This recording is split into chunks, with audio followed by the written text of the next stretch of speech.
Hey everybody, my name is Danielle and this is Chatter Out Loud. Thank you so much for joining me. Your presence is very much appreciated.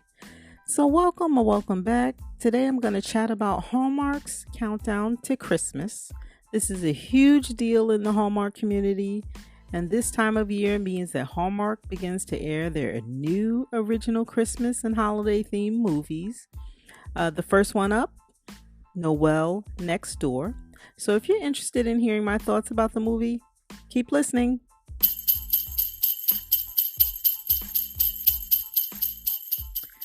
Okay, before I get into it, please know that Countdown to Christmas is serious business for Hallmark. They have multiple original movies every week through Christmas, every Friday, Saturday, and Sunday. It's across both Hallmark and Hallmark Movies and Mystery channels. I'm definitely a fan, and I will watch. However, I don't know if I can get out a review for every new movie.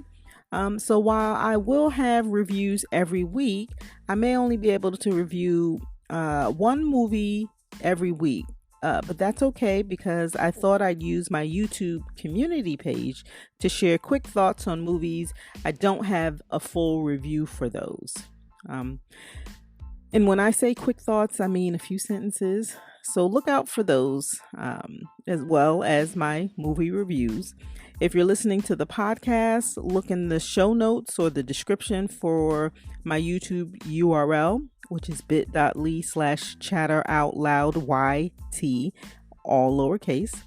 And if you're watching on YouTube, you already know. You just look up and hit that community tab and you'll see my content there. All right, so Lacey Sevier kicked off the countdown to Christmas, and they counted it down. We saw familiar faces of Hallmark counting down from 10 to 1, and she flipped the switch to light the Christmas tree.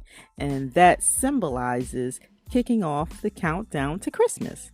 That's a Hallmark tradition, and it was really nice. I always enjoy watching those.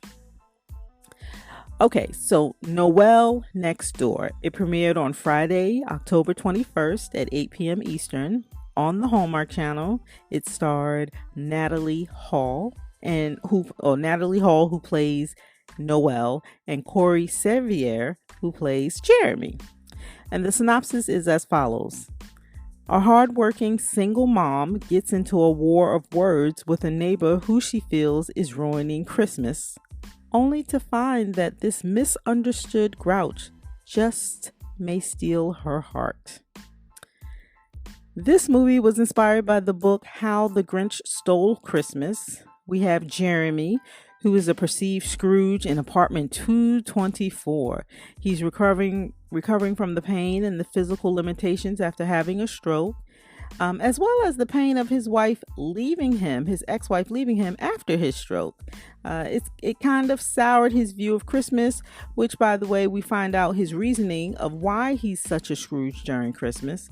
We find that out as the movie wraps up, and it's really touching. Noelle and her son Henry are Jeremy's neighbors. She's newly divorced, and there's parenting woes between Noelle and her ex-husband. We see Noelle's son Henry, who is the typical kid, and a typical kid impacted by his parents' divorce, and how much they get along or don't. Henry likes to practice kicking the soccer ball against Jeremy's, who is the Scrooge, his home. Noelle and Jeremy don't know their neighbors, and it was fun watching their interaction after they meet at the diner where Noelle works, and then again around town. They begin to develop sparks develop, and they consider a romance without knowing they are actually neighbors. In fact, they even have communication about their I think they say nasty neighbors, or they're horrible neighbors or terrible neighbors. They have these communications about each of their neighbors with one another. So that was pretty interesting to watch. There was an incident that caused Jeremy to storm over to Noelle's house, only to have them both discover that they actually were the neighbors each had talked about with one another. And that became the conflict in the movie. Of course, we see them work it out through the conflict, and just like this movie's inspiration, The Grinch Stole Noel's heart. Okay, so I liked the movie. I liked the leads together, and they had good chemistry. Their performances were really good. I believe them in their roles. I'm a fan of Natalie Hall. I think she's a talented actress. Corey Sevier, I thought he was very steady in his role. Someone playing a character who's had a stroke, so he was very steady in the role. I thought he did well too. He was a grouch in this movie, and I believed him to be a grouch. I sympathize with each of their characters, Noel and Jeremy. They both had worked through a lot of pain and hurt, or were working through it, in the process of working through it. I was engaged and interested in the movie the entire time. I didn't drift. And when I don't drift, that's always a marker for a good movie or great storytelling to me. For me, I felt the element of Christmas was weaved into a drama. And what do I mean? Well, first, the writing had a little more color in the language. The conversation between Noel and Greg and why they aren't together. I mean, she blurted out something about his mistress and bringing the mistress to the house. Another example is when the guy at the diner hit on Noel and she turned him down, and he yelled at her. He said, "What, do you think you're better than me? You work at a diner." So the way he was putting her down, a little color to the script there. As the story developed, we watched the blind date Noel's sister set her up on. They realized that they had made a huge mistake by setting her up with this guy, but they learned that a little too late. So Noel went through the date. Luckily for all of them, the date was at her sister's house. The guy was meant to be a character. He was banned from social media platforms because of his controversial beliefs. So the movie had a lot of color in it, and it stirred up a lot of emotion for me.